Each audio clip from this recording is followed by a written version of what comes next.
Bom, pessoal, resolver no conjunto dos números reais as seguintes inequações. Está no plural aí as seguintes, porque nós temos, aliás, vários exercícios aí, né, na página a respeito desse assunto. Resolvendo um é o suficiente para entender todos os outros, né?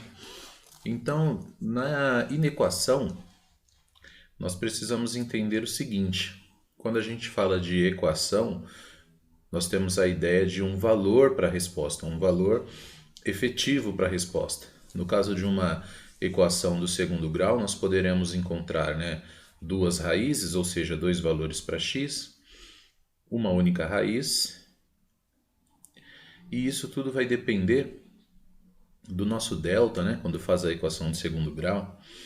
No caso da inequação, nós vamos encontrar condição para x, ou seja, vamos usar um exemplo. Ao invés de dizer x é igual a 2, eu posso dizer assim: x é maior que 2.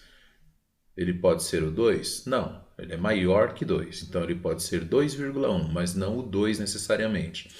Então na inequação nós achamos condição e não um valor específico, certo? Então aqui a gente vai resolver a inequação. Nós não temos muitas diferenças, né? A diferença, na verdade, é na hora de fazer a análise do sinal em relação ao gráfico. Então, o que a gente precisa saber aqui? 2x² mais x menos 1. Eu vou identificar quem é A, B e C.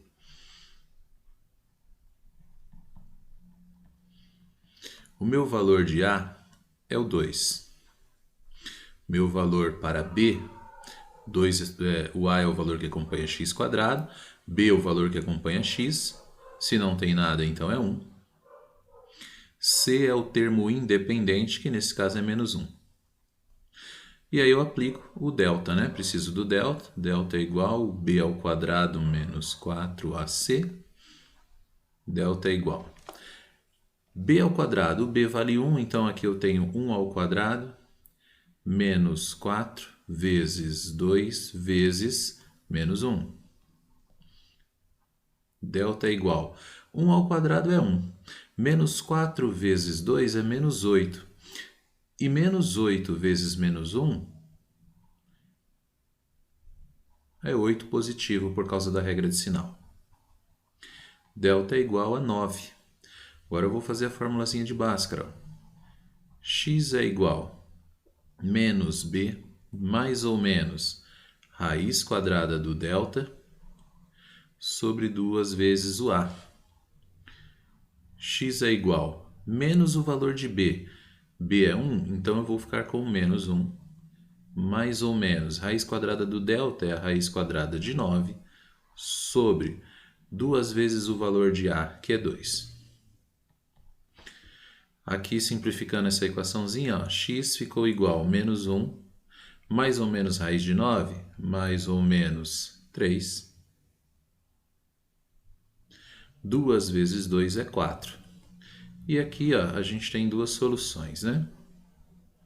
Primeiro, eu posso falar assim que x é igual a menos 1 mais 3 dividido por 4. E eu tenho menos 1 mais 3, eu vou ter aqui 2 sobre 4.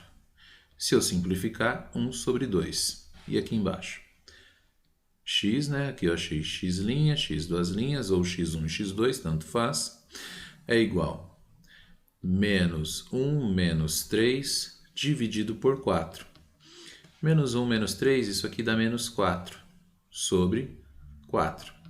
Menos 4 divide por 4 é menos 1. Isso significa que eu encontrei essas duas informações para x. 1 sobre 2 e menos 1, e menos 1 para x2. Agora vamos observar o gráfico que eu deixei aqui no cantinho. Eu encontrei, então, não um valor específico para x, né? Ou dois valores, duas raízes. Eu encontrei condições.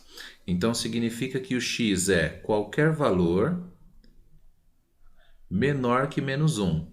Ele pode ser o menos 1? Não, ele é menor que menos 1. Se a equação tivesse me dito menor ou igual, aí sim ele poderia ser o menos 1, mas é menor que menos 1. Perceba que aqui, ó, no momento que o gráfico, que a parábola corta o eixo X, a bolinha aqui é aberta, o intervalo é aberto, porque ele não é menos 1.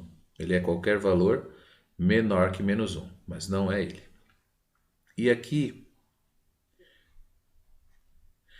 ele é maior que 1 sobre 2, ou maior que meio, qualquer valor maior que meio, porém ele não é meio, ele não é 0,5. Se a gente for pensar em decimal, ele pode ser o 0,6, mas não o 0,5, tá? Por isso o intervalo é aberto. Então, resolvido aqui a inequação do segundo grau.